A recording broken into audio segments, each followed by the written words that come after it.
ആ കോട്ട, ഡ്രാക്കുള കോട്ട. കോൺസ്റ്റാന്റീൻ ഒരിടത്ത് കാർ നിർത്തി. ഇതാണ് ബാല്യകാലം മുതൽ കേട്ടിട്ടുള്ള ഡ്രാക്കുള കഥയിലെ ദുരൂഹതയുണർത്തുന്ന കോട്ട.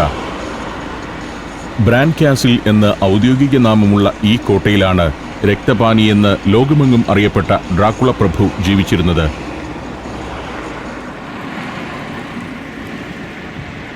സൗകര്യപ്രദമായ ഒരിടത്ത് കോൺസ്റ്റാന്റീൻ കാർ പാർക്ക് ചെയ്തു.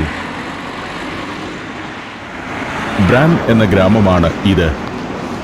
മലഞ്ചെരുവിലെ ദുർഗത്തിന് ബ്രാൻ കാസിൽ എന്ന് പേരുവരാനുള്ള കാരണം തന്നെ ബ്രാൻ പട്ടണത്തിന്റെ സാന്നിധ്യമാണ്.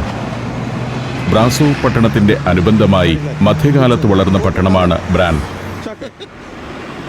ഇന്ന് 5 ഗ്രാമങ്ങൾ കൂടിച്ചേർന്ന ഒരു കമ്മ്യൂണാണ് ഇത്.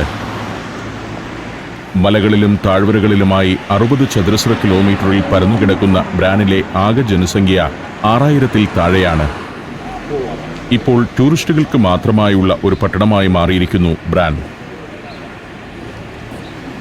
വിവിധ വിഭവങ്ങൾ ലഭിക്കുന്ന ധാരാളം റെസ്റ്റോറൻറ്റുകൾ, നിരവധി മുറികളുള്ള ഹോട്ടലുകൾ,